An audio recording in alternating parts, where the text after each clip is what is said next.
Welcome to the Parks Department. My name is Paul Jensen, and I'm your supervisor. Personal cell phone use is prohibited on the job. You two are fired. Pack up and leave right now. Come on, man. I really need this job.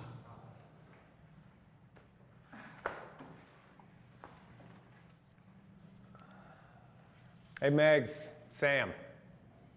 I'm just kidding with you. Come on back and have a seat. We do have a policy that restricts cell phone usage while working here, but I'll review the specifics a little later. As a new employee, you may be here just for the summer. A few of you may become full-time employees and be with us for years, but regardless of whether you be here for 3 months or 3 decades, you'll need to do your job safely and avoid injuries. We'll be completing your safety orientation most of today. We've got a lot to cover, so let's get started.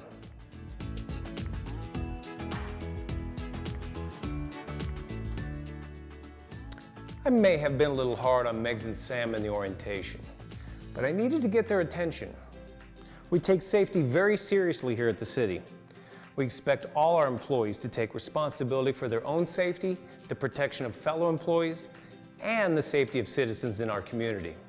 Everyone is required to participate in our safety program. This video has been designed for new public entity employees who will be working in outdoor environments, commonly known as green jobs.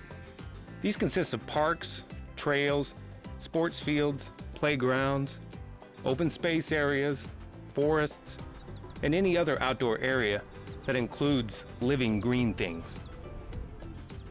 The purpose of this program is to discuss some of the safety hazards you may encounter while on the job, review the importance of following safety policies and procedures, and to give you some tips on how to prevent injuries and property damage. Specifically, we're going to review certain personnel policies, hazard awareness and control, environmental hazards, safe driving techniques, and emergency procedures. SRSA presents Green Megs and Sam, Safety Awareness for New Employees Working Outdoors.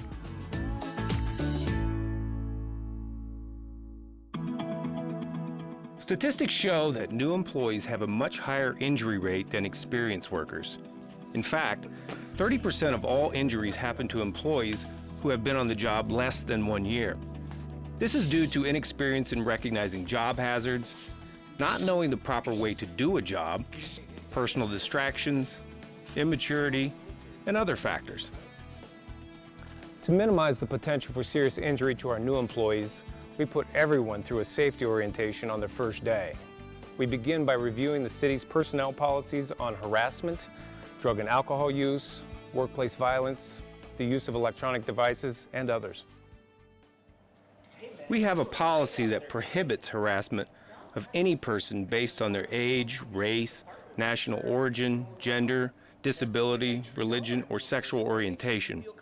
We have a zero-tolerance policy for this type of behavior. If you feel you are a victim of harassment or observe another employee being harassed, report it to your supervisor immediately. We will investigate the matter and determine a proper course of action. If allegations of harassment are found to be true, you could be disciplined and possibly terminated. I was just messing with her. We tease all the new employees like that. Then she took me to HR. I guess she didn't think it was funny. Now I'm gone. Zero tolerance means there is no room for inappropriate jokes, unwanted touching, teasing, or suggestive behavior. We require all employees to sign a statement verifying they have read and understand our city's harassment policy.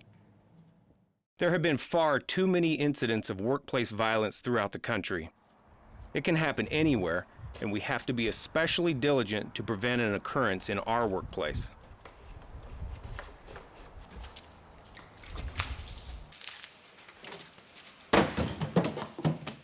Hi, you need to send police immediately. Someone's vandalizing our shop. Before an act of violence, there is usually a threat of violence. This isn't the last you've heard from me, you green-haired freak! If you hear any verbal threats against you, a fellow employee, or the city, report it to your supervisor immediately. We will investigate and take an appropriate course of action. He got fired today. And speaking of zero tolerance, it applies to alcohol and drug use in our city as well. Our policy is clear. You cannot come to work with any amount of alcohol or illegal drugs in your system. While some states have relaxed their local marijuana laws, marijuana remains illegal under federal law. And showing up to work with marijuana metabolites in your system is a policy violation. The use of smartphones, tablets, and other electronic devices has increased dramatically over the years. While we still prohibit the use of cell phones while driving and performing certain job duties, there are legitimate business uses for these devices. Our management staff and some employees now use them for communication, navigation, and gathering information. I use my phone all day long to talk to dispatch, coordinate with my crews, look up addresses. But I always pull off the road before I take a call. Hi, this is Bob. Our city also allows certain approved applications to be downloaded and used on our smartphones and tablets. There are many useful apps and websites that provide weather forecasts, chemical safety information, and first aid procedures. These apps can be used for conducting inspections, hazard reporting, tailgate safety training, and other legitimate work functions. CIRSA has posted over 100 safety video clips on their website that can be easily accessed in the field. Other departments and entities may have different policies regarding the use of electronic devices, so always check with your supervisor first.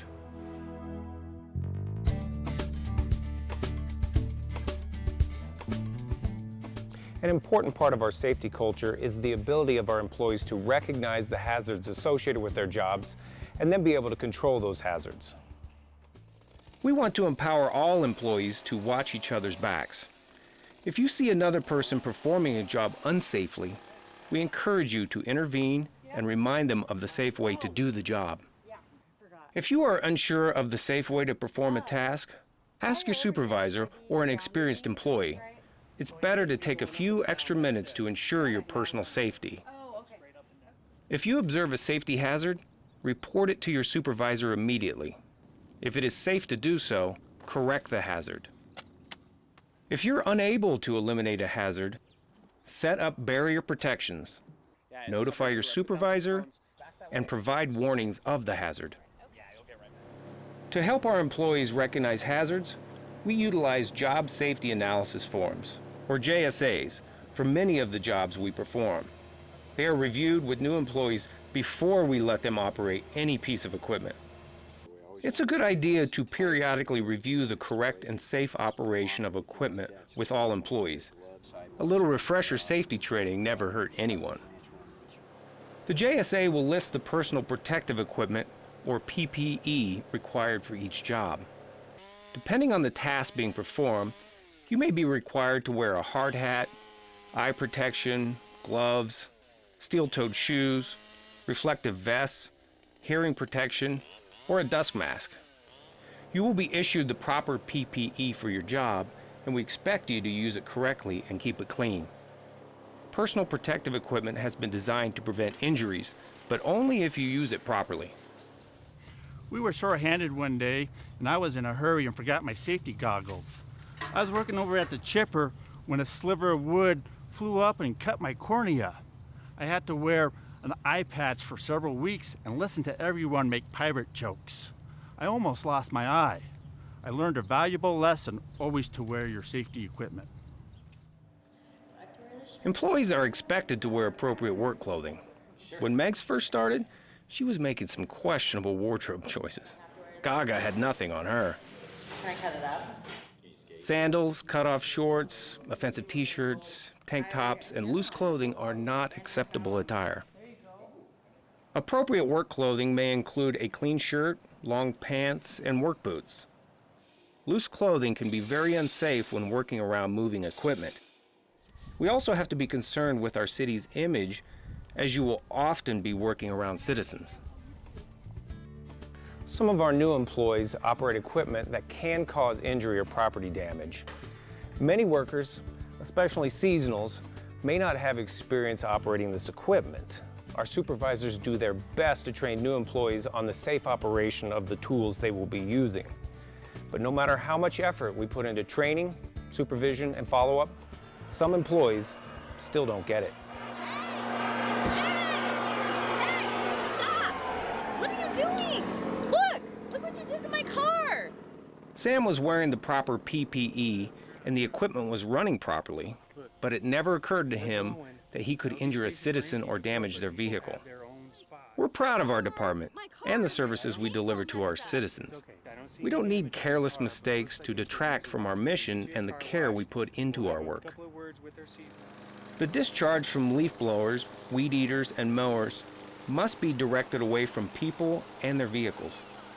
Some employees don't seem to have common sense and need frequent reminders until it becomes habit. Safely operating a lawnmower for an experienced guy like myself comes as second nature. However, for these kids here from college for a couple months, they might not have a clue. On top of that, a lot of them think they know it all, and that can really set up a dangerous situation. Lawnmower operation training starts with PPE requirements. Then we review fueling precautions, emphasize the importance of keeping guards in place, and instruct them on the proper operation of each mower. The hazards of mowing on hillsides, running over loose objects, and other potential risks are also explained. Other equipment green workers may be asked to operate include hedge trimmers, chainsaws, edgers, circular saws, drills, and grinders. Make sure you are properly trained in the safe operation of any equipment before heading to your job site. You may be required to engage in strenuous activities and move heavy materials. Improper lifting can lead to back, shoulder, and knee injuries that can cause severe pain and reduce productivity. Back strains and sprains can occur when lifting heavy or awkward items. Following safe lifting techniques can reduce the possibility of injury. These techniques include: place your feet shoulder width apart, firmly grasp the item with a diagonal grip, keep the weight balanced, hold the object close to your body, bend at the knees, and lift with your legs. As you carry the item, avoid lifting and twisting at the same time. Take small steps to turn instead of twisting your body. When carrying a heavy object, plan your route to avoid obstacles. And if an object is too heavy or awkward, ask for help. These young guys come in here thinking they're invincible. They won't ask for help, and their pride and egos usually get them hurt. Fall injuries from ladders occur frequently, but can be prevented. You need to be aware of your surroundings, use the correct equipment for the job, wear proper footwear, ask for help to stabilize the ladder, and always maintain 3 points of contact with the ladder. My supervisor asked me to hang up a banner. I positioned the ladder so it was leaning up against the pole. When I reached out to adjust the banner, the ladder slipped from out under me. I slipped and hit the ground. I broke 3 ribs and it hurt like heck. I missed 2 weeks of work. The safety practices for working from a ladder are the same if you're using a step ladder or an extension ladder. The basic rules of ladder safety include: use the right ladder for the job, inspect the ladder for defects, place the ladder legs on a secure base, climb slowly, 1 step at a time, keep your center of gravity over the rungs, and maintain 3 points of contact at all times. When placing an extension ladder, you must maintain a 1-to-4 ratio. That means for every 4 feet up, it should angle 1 foot away from the base. Extension ladders should also extend at least 3 feet past the roof line and be secured to the structure if possible. Working at extreme heights on a ladder or aerial lift poses more severe hazards. You will need to be trained in fall restraint procedures and the use of fall prevention PPE. Implementing hazard control methods is very important when dealing with the safety of the general public. When working in the field, you have to be aware of curious kids who like to get up close and watch what you're doing. Even some adults will ignore our warning signs. It's our job to keep our citizens safe.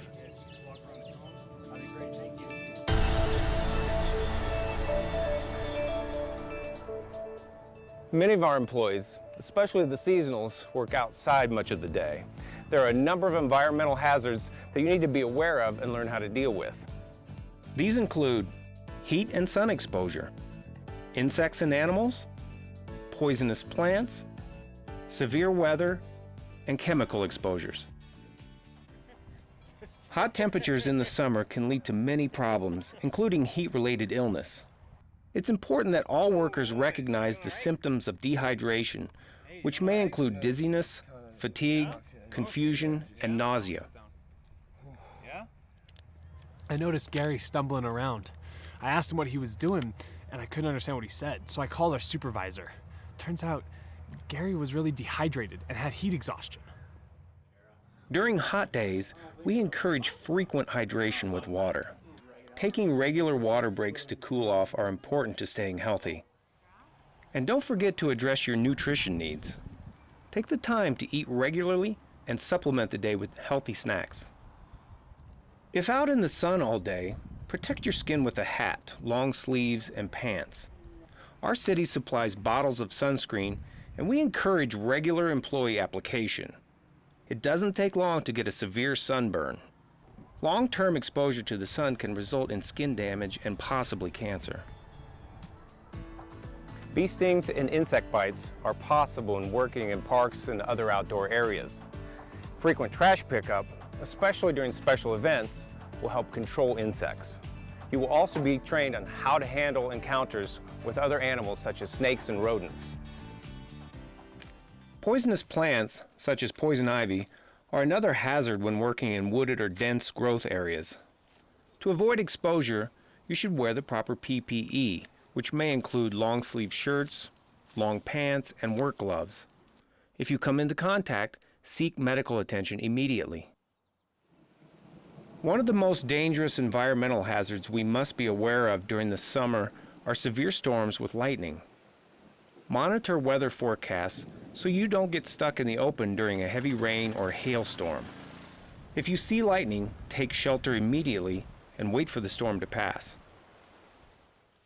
Certain jobs may require you to work around hazardous chemicals, such as gasoline or pesticides. Failure to follow chemical safety practices can lead to serious injuries or illnesses and contamination of the environment. Required PPE may include rubber gloves and boots, splash aprons, goggles, face shields, or respirators. I was trimming some hedges right after they were sprayed with an insecticide. Wasn't wearing long sleeves, and now I have a nasty rash on my arm.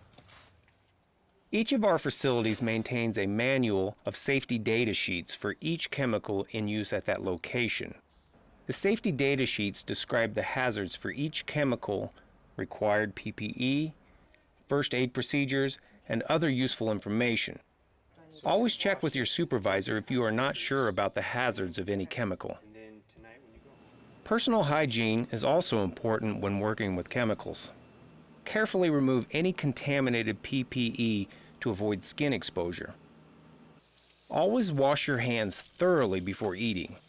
If any part of your body is exposed to a chemical, immediately flush with ample amounts of fresh water. And separately wash any clothing contaminated with hazardous materials.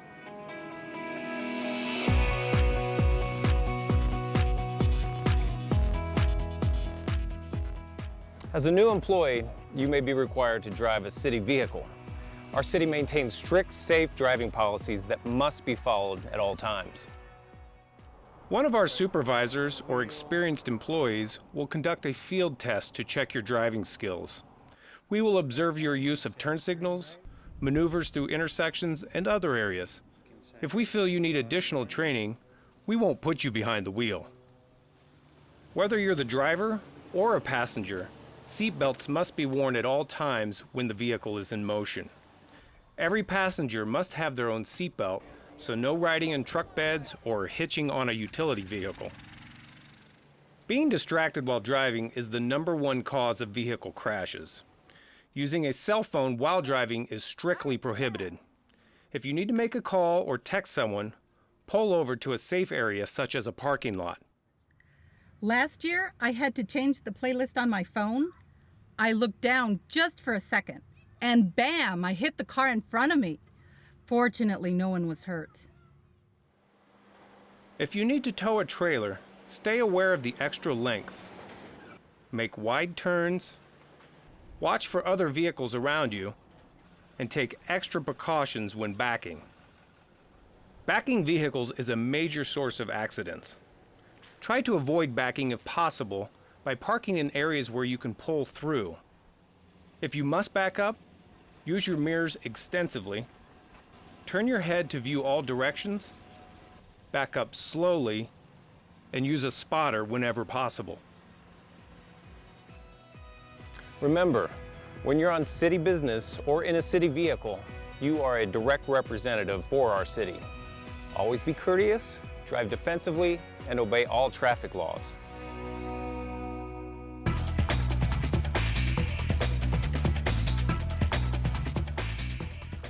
Our city has developed emergency response plans for dealing with most foreseeable emergency situations. Let's cover some of the responsibilities of our employees and what actions you should take during an emergency. If you or a fellow worker suffer a minor injury on the job, such as a cut or a scrape, inform your supervisor. Each facility and city vehicle contains a first aid kit to treat minor injuries. If you suffer a small cut and the bleeding stops quickly, you can disinfect the wound, put on a Band-Aid, and return to work. If you require medical attention, you will be directed to go to one of our designated medical providers. Failure to use our approved medical providers may result in a reduction of workers' compensation benefits. Oh, Craig, are you all right? Oh, it's my hip. If you or another employee are seriously injured, or you do not know the extent of the injury, call 911 immediately. We have a number of employees who have been trained in first aid and CPR, but it's important to get the paramedics to the job site as soon as possible. For any work-related injury, you will need to fill out an employee's notice of injury. This report must be completed as soon as possible, but no later than 4 working days after the incident. If you are involved in a motor vehicle accident while working, call 911 and cooperate with the police. Seek medical attention if needed, and report the incident to your supervisor as soon as possible. If you encounter an injury to a citizen or witness an accident or other emergency involving citizens, call 911 immediately. I'm a citizen that fell down on their bike over at City Park. Can I get an ambulance over here? Our city maintains emergency response plans and evacuation procedures for fires, severe storms, flash floods, and other emergencies. Your supervisor will review these procedures with you in more detail.